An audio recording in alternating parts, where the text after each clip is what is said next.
Prior to this, however, I'd just like to state what Mr. Meister stated. Yes, it is Valentine's Day, and it is pure love. It is not pure hate. What the Trinidad and Tobago Police Service we are doing, this is in no way a degree of intimidation. It is no way a degree of profiling. What we are doing is to make sure that we defend our country. We have a nation to defend. I ask all citizens to continue to support us in what it is we are doing. I just want to clarify certain matters here. The Minister of National Security stated that there would be an increased law enforcement pushback to criminal activity. That is being done. I wish to also take this opportunity to explain the concept of the alert state. This is not a national security alert state. This is an alert state by the Trinidad and Tobago Police Service. We have that authority based on increasing the state in the police service based on the escalation or the decrease of the threat assessments. And it can move from green to amber to red to black. And based on the escalation or decrease, we will know how to utilize our resources. We have heard for far too long the concept of we intend to beef up security.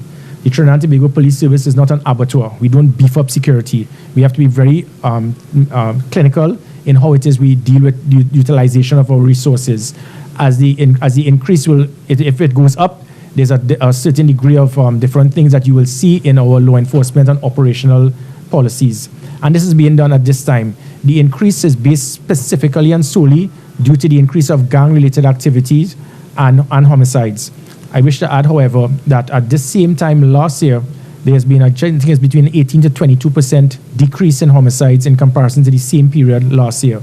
This in no way must be seen as a degree of comfort for law-abiding citizens. One homicide is obviously more than we want. The fact of the matter, however, is that almost all of the other divisions, there's been a decrease in homicides this year in comparison to the same period last year. Unfortunately, in Port of Spain, there was, I think, one homicide last year, and we have 12 this year. This is the situation we have here is based, again, on one or two of just a few individuals, and I refer to them as punks. These individuals have continued to be the catalyst towards crime in this country, serious crime, heinous crime, homicides, gang-related activity. And they must in no way be seen to be, we must sympathize with these individuals. What they are doing is destroying our country and using young men for their cause. I spoke to several of these individuals during the operations we had over the last few days, and what I've realized is that they are so blinded by blind loyalty by these individuals, they don't care if it is they lose their lives. What I find unfortunate is that we have a nation to defend. The Trinidad and Tobago Police Service, they've worked tremendously over the last 48 hours to do what is required. And then after you will see the certain arms of the media, and I know it is your right to show anything, but you have 1.2 million people supporting us because they want us to fight back. They want us to do what is required to protect them and to provide them with their most fundamental right, which is that of safety and security within the law. But then we will find outside of that the few thousand persons who may not like what we say. So I wouldn't mention CNC3 or others that decide to find the one or two individuals to speak that they have a concern with what the police is saying and what the police are doing. Not the 1.2 million law-abiding citizens, but they will find one or two individuals, I wouldn't call CNC3 name last night, but they will find the one or two individuals who will have their pants 1 foot below their waistline and have the audacity to try to question the Trinidad and Tobago Police Service. That is their right, but it is our right to protect and serve with pride. It is our right to make sure we peg back these criminal elements. So to CNC3 and others whose name I wouldn't call, we keep finding these individuals, and I'm sure what is going to happen eventually, certain attorneys who defend persons of interest, they will be the first persons that the media will try to get their views. And that I think it is unfortunate. Because remember, as the Commissioner of Police, my job is to find these punks and to put them where they belong. The jobs of others is to turn them into their clients to try to get them back out. I do wish to make a statement as well that it is very difficult for the Trinidad and Tobago Police Service to do our job when we do all that is required through intelligence, getting information, arrest persons, have persons arrested with firearms, and within a few hours or a day or so, they are released and they go based on the easy access for bail. It makes it very difficult for the police service. Hypothetically speaking, it might also be an individual who may have several serious cases pending, and then bail is given to him, and then maybe all of a sudden you start seeing an increase in homicides. It just so happens when this happens, the Trinidad and Tobago Police Service, we are doing all that is required. There have been comprehensive operations. I wish to commend the Trinidad and Tobago Police Service. There have been several different units have been involved in these operations, varying from the Guard and Emergency Branch, the Port of Spain Task Force, the Port of Spain IATF, Northeastern Division Task Force, MOPS, SWOT, Highway Patrol, K9 Mounted Branch, OCIU, Special Branch, Port of Spain Division, Western Division, and several other divisions. From the highest position and office in the Trinidad and Tobago Police Service to the most junior rank, we've pulled up our sleeves to do what is required. This is not cosmetic. What we are doing is to make sure we peg back the criminal elements. Persons will then all automatically start to speak about the usual. Well, what about the big fish? What about the persons in other areas? The Trinidad and Tobago Police Service, we have no intention to profile anyone or discriminate anyone. What we would do is to discriminate anyone who breaks the law, regardless of where you are, who you are. We have seen these operations take place on several occasions recently in West Moorings and Valsane, and I wish to take this opportunity to clarify the matter with the ACIB. Even prior to that misleading article, I wouldn't call Dennis Wren's name from the Express, when it is she tried to allude that the Commissioner of Police had changed his mind. If it is, English is a very simple language. The attorney, at no time did Dennis Wren have the basic common courtesy to contact the Commissioner of Police to get clarification. That says a lot. Or even speak to the Attorney General. Had she done her homework, had she done proper journalism, she would have understood that way before that ridiculous, unfounded article was published to give the perception that the Commissioner of Police had changed his mind. I wrote to the Minister of National Security. The Minister of National Security, it is recorded in the media that he stated that he had information that the Commissioner of Police had recommended for the ACIB to be merged under one umbrella under the Financial Intelligence Division. So the fraud unit, the fraud division, the ACIB, the cybercrime, and the other divisions dealing with, and the FIB could all work together under one umbrella to ensure we deal with white-collar crime. So at no time did I ever change my mind. What I would not do as the Commissioner of Police is to blatantly make a statement to direct that any ministry should have units removed from them. I have to be very clear of my role and function and my responsibility, and the government has theirs. My role and function is to recommend, and my recommendation has been accepted. And what it is that the ACIB would definitely come under the umbrella of the FID, which will be in the Trinidad and Tobago Police Service. So Gary Griffith does not flip-flop. I stick to what I do, and I stick to one thing, which is what is right. This is a situation, ladies and gentlemen, members of the media. We are in a war. We have a nation to defend. This is about good versus evil. This is about right versus wrong. This is about all of us getting together and circling the wagons to make sure we peg back criminal elements. The situation of gang-related activity, this is a multi-billion-dollar industry. Many individuals are being affected. It is not by chance that there have been more assassination threats to myself in the last 2 months than how many test matches won by the West Indies in the last 10 years. And there's a reason for that, because I am doing what is required. I intend to continue along that line, and as in local parlance, who vex loss. We intend to do what is required to peg back criminal elements and put them where they belong. What I give the assurance is that what we will do it within the law. I'll have further questions after, but what I will ask now is for Deputy Commissioner of Police, Mr. Dulalchan, to elaborate a lot on what took place over the last 24 hours.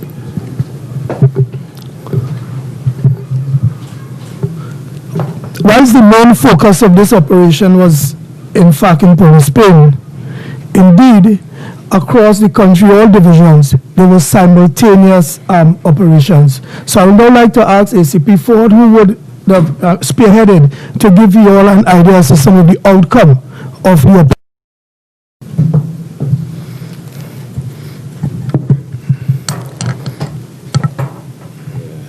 Thank you very much, sir. Good morning, Trinidad and Tobago, and again, happy Valentine's to all of you. And as Deputy Commissioner Mr. Dulalchan said, our main focus was Port of Spain because of the spiraling of gang activity that was taking place a few weeks into, let us say, up to 72 hours ago. But although that was so, the entire Trinidad and Tobago needed to be reminded that our remit is to protect and serve all the citizens of Trinidad and Tobago, all the visitors and all the business people. To that end, we had clinical exercises that were conducted, exercises that were evidence-led. It was not a wish-wash type of thing. We had evidence that led us to these exercises. all station districts were involved and all divisions participated. And what we had briefly is that we had a total of 27 persons arrested within this 72-hour window. Key in those arrests were several gang leaders who were responsible for plotting, collaborating, and giving instructions to create mayhem within Trinidad and Tobago, more specifically Port of Spain. Those persons have been detained, and we are now monitoring the situation and looking at the calm that we have, and then we will be now evaluating and taking necessary actions to go forward. We had 30 warrants that were executed for various offenses. We had 105 tickets that were issued for driving under the influence, speed tickets, and you would appreciate that speed continues to contribute to major accidents and deaths on the roads. So we had tickets that were issued towards the termination of those type of behavior. Stop and searches, what we refer to as roadblocks, were very strategic, and we had a total of 259 stop and search exercises that were conducted. These exercises may result in minor disturbances to your normal run of the day. Bear with us. It is all in an effort to create peace and stability in the Trinidad and Tobago. Thank you. Questions? Okay, ladies and gentlemen, we now invite you to ask questions. We ask that you identify yourself, your name and your department, and please use the mic so that we can get this, your questions recorded. We acknowledge Mr. Kyle Saunders from, okay. Mr. Mark Bassant. You always opening the button, huh? Mark Bassant, the Director Investigative Chairman. Commissioner, I know that one of the persons in question had been incarcerated for a long time. I just wanted to find out exactly how that person was actually able to get bail based on the charges that he was incarcerated for at the MSP. I just wanted some clarity on that, if you can, without calling the person. Sure. Thanks. No, definitely I won't. I cannot state or to direct the criminal justice system. Our role and function ends on most occasions with the arrest. One individual, he attempted to acquire bail on several occasions. For some reason, bail was given to him. It has happened that since that has happened, there's been, as I stated, at the same time last year, there was one homicide in Port of Spain Division. The Port of Spain Division has been very instrumental in locking down Port of Spain and making it as safe as possible. And I wish to commend the police officers at the Port of Spain Division for what they have accomplished. It is difficult, however, that, as going back to your point, that there was one homicide last year. At the same time, this year, there have been 11 homicides since that same situation that you spoke about has taken place, 11. I am not in any way here stating that this is a contribution to it. Coincidental? Maybe. Commissioner Shane Subaway from the Wednesday newspaper. In the past, we've seen some exercises like these, not only in Laventille and Port of Spain, but throughout TNT. What I wanted to know from this time around, you know? Yeah, okay, sure. Well, again, because the use of the Trinidad and Tobago Police Service, the alert state, we have now moved from amber to red. This must not be seen in any way for the public to be fearful. What it is that what we are doing is stepping up what is required to ensure that you are safe and secure. So there's a concept of operations that is nationwide, and whilst that alert state remains, we believe that there may be a perceived threat. And the perceived threat has nothing to do with, the only thing it has to do is based on one or two specific individuals. I refer to them as punks, thieves, parasites, cockroaches, have continued to try to destabilize our country and to prevent our citizens from having a safe and secure society. We will continue at this level until we peg them back and let them know exactly that no gang in any part of this country, no turf, no street, no community belongs to them, that gives them the authority that they could put hits on persons or believe that they have the authority to put the law into their own hands. So the alert state will remain as is. We will continue to peg back these criminal elements. I did hear that there were certain reports, because I actually led the operations in Laventille and after then moving into the Beetham, and you'll get the reports from the media that there are riots and all sort of different things. I wish to advise the public and to let the media be aware that any of them put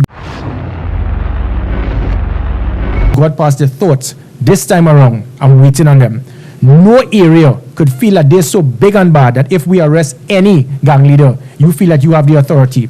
We'll be walking in with several vans known as what? Paddy wagons. And anyone who breaks the law, I've seen if they're in love with their gang leaders, they will accompany them. They will join them. Nobody has the authority to block roads. No one has the authority to take the law into their own hands. Having said that, I wish to give the assurance we will not profile, target, or any individual based on what they may have done.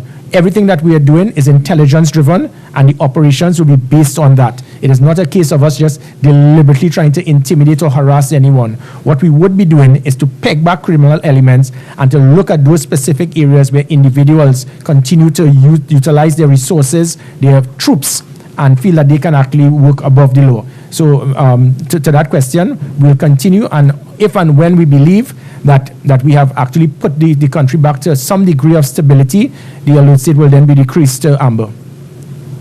Commissioner Kyle Saunders from I-95.5. You mentioned that certain persons have access to bail, and that presents sort of a problem. How do you intend to approach the Attorney General and his ministry to deal with this problem? Because they obviously have access to good question. Again, this is in similar line to the incident with the ACIB. I will not be in any way state that I am going to direct or demand. I could just solely recommend. As the Trinidad and Tobago Police Service, we have to adhere to the law.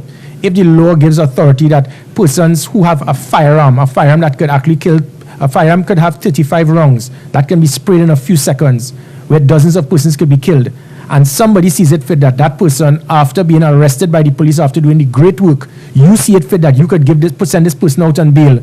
Well, then those persons, I will ask them to look in the mirror, because I am trying to do a job. The police service, we are trying to do a job. It makes it very difficult for us when persons are being held with firearms in all sort of different serious crime, and they're being given bail as easy as it comes. It's a revolving door. It makes it very difficult for the police service. All I will do is to write and make these requests, because we have a duty and an obligation to protect and serve. It is difficult for us to protect and serve when we arrest these individuals and they're just given a get out of jail free card literally every time we arrest them. Good morning, Rhonda Dowlat, Guardian. 2 questions. Latest stats with respect to the increase in gang membership and maybe gangs identified in and around Port of Spain Division, and also Code Red. What does this mean for police officers, especially the ones on leave? Okay, well, because we've gone to Red, it has not. There are specific things that we have done that you will see an intensified situation, and the Red is primarily in Port of Spain, but not just Port of Spain. There's a saying where you do not set field for bad bowling. We are not going to put all our eggs in the Port of Spain basket, because what they will just do is divert. These similar type operations have taken place throughout Trinidad and Tobago. The division commanders continue to brief Mr. Ford and Mr. Dulalchan. We have an operational command center, and with that now we are monitoring the situation, and we'll be able to see if it is that they intend to migrate to other areas outside of Port of Spain. What we are doing is to lock down Port of Spain. If it is a cockroach, no pun intended, decides to get out of any hole, we intend to crush them, but we'll do it within the law. So we would be monitoring all individuals who may be persons of interest, looking at what it is that they are doing, and also the persons who be utilized as a conduit towards aiding and abetting them in criminal activity. I wish to also take this opportunity where I've met several of these mothers and aunts and brothers and sisters of these individuals.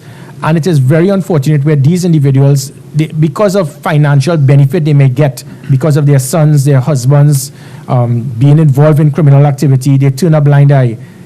This is a one-way ticket to hell. This is either they are going to be arrested or end up dead sooner or later. The attrition rate is very high. And I will ask all persons who really care about your loved ones, you cannot just be turning a blind eye because of financial gain. You are going to lose your loved ones sooner or later. Money cannot be the value of your loved one. And I speak about this to all the individuals who are fully aware of their sons turning into a life of crime and becoming influenced because they are naive enough to actually be operating on behalf of the gang leaders. These gang leaders, they stay in their lofty towers. they stay untouchable, and they give directives to these other young persons to lose their lives, and they benefit. I ask these young persons, stop being used and manipulated by these pests in our society. Commissioner Joshua Simongo from TV6. These gang leaders are not new on the block. They've been around for a while. Why has it taken so long for the heat to be applied? And prior to your arrival, are you willing to see if there have been police officers and senior police officers who have been protecting these gang leaders? I will never in any way discredit any police officer prior to my tour of duty. Everyone has a different style, so I am not here to discredit anyone.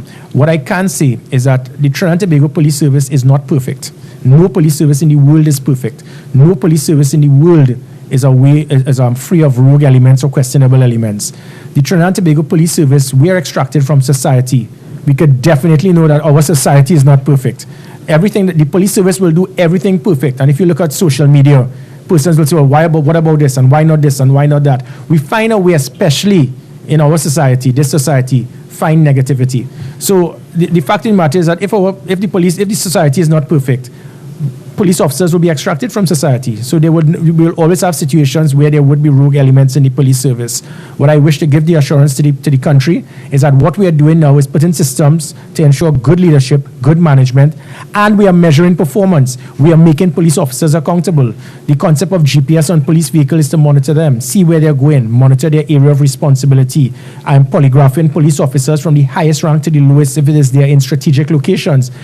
We are able to measure their performance and make sure that if it is that these police officers, they are doing something outside based on intelligence, but we do not have evidence, I am not going to put them in a strategic location. This is why we have seen a number of clinical hits taking place by special elite units who are highly polygraphed. So it's not a case of if we have an operation, we just pass it on to everyone. We're aware that there would be police officers that would be aiding and abetting, influential in trying to assist criminal elements. Over 30 police officers have now been reassigned from the Southwestern Peninsula for just that. If it is that when you join the police service, you're willing to be polygraphed for anything, ask any question, and then after a few years, we ask you, will you be willing to take a polygraph test to state that you are not in any way receiving any type of financial gain or remuneration or supporting criminal elements by bringing in illegal weapons or drugs into the country? And when you get 30 police officers refusing to do so, I will send their names to the Police Complaint Authority. We would monitor them. I cannot fire them, but what I would do is make sure that they do not stay on that Southwestern Peninsula. My intention is to make sure our borders are locked as much as possible. Having the police service seize 1,000 firearms for the year is great.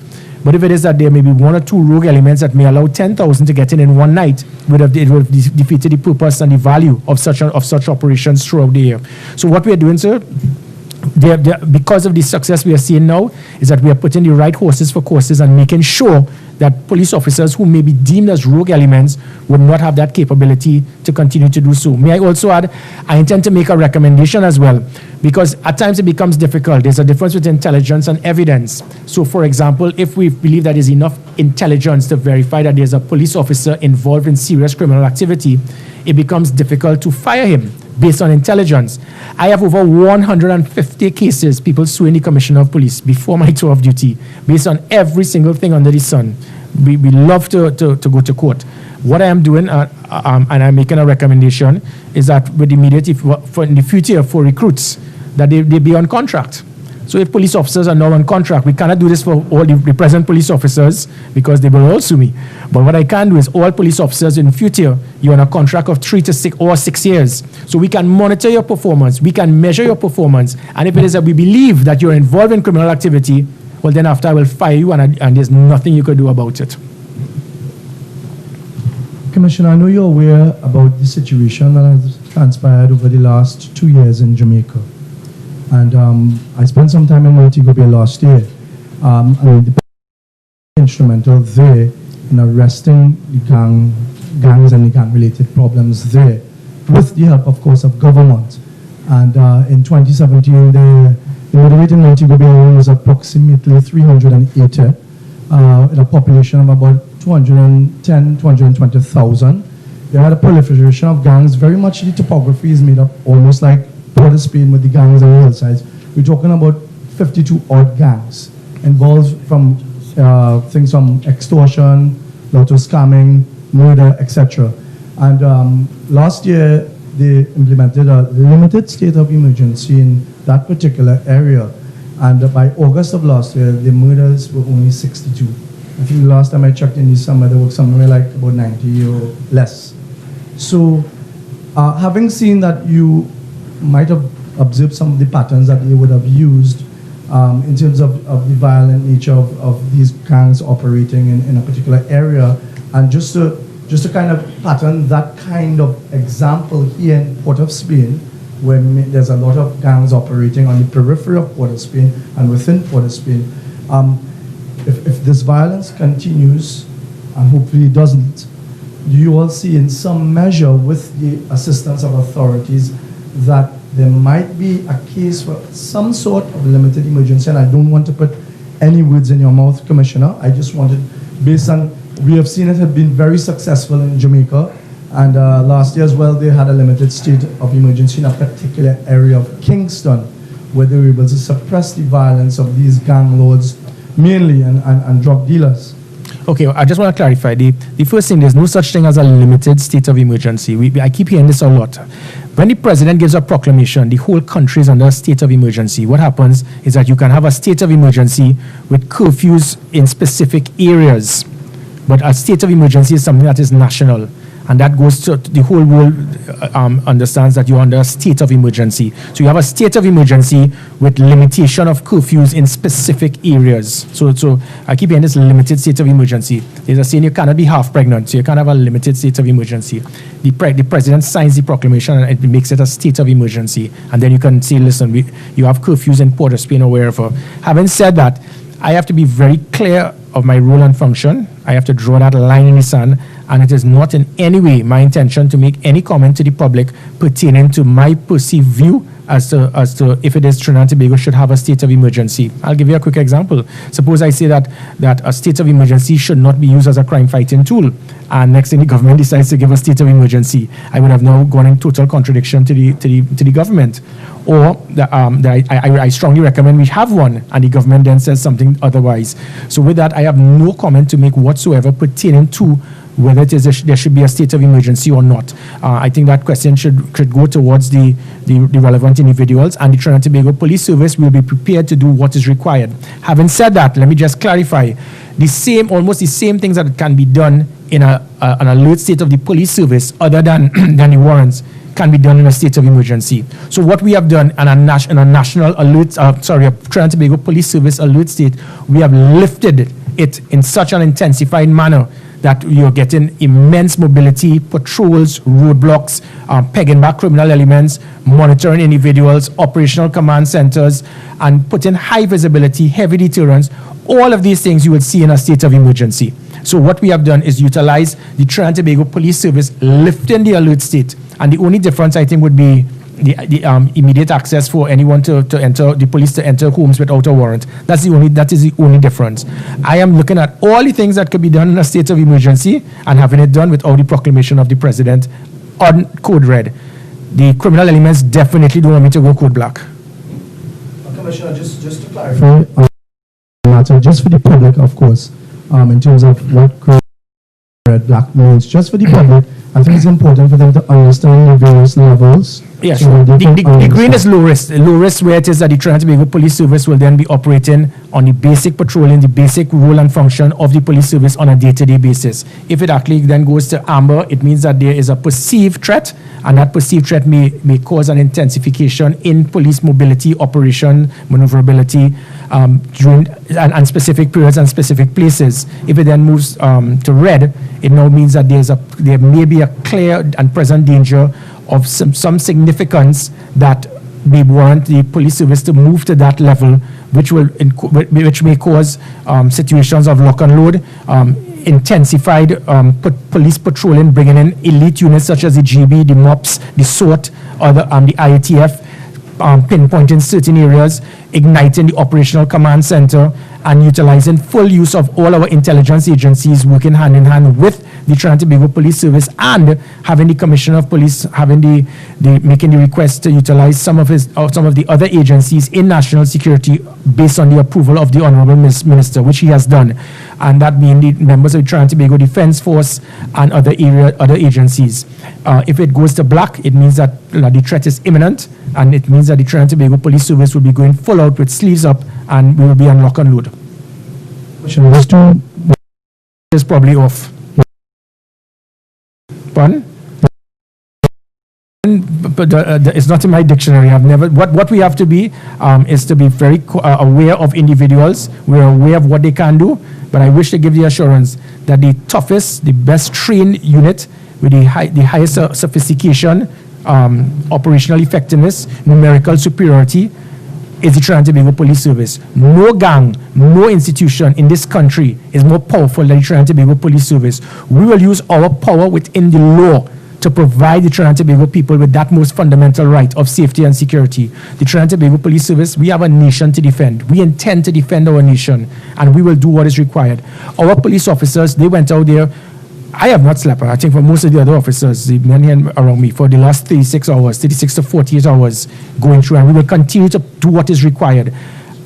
Police officers have gone out through in the course of the night in all the different areas, alleys, streets, and we've pegged back these criminal elements. And they could have lost their lives.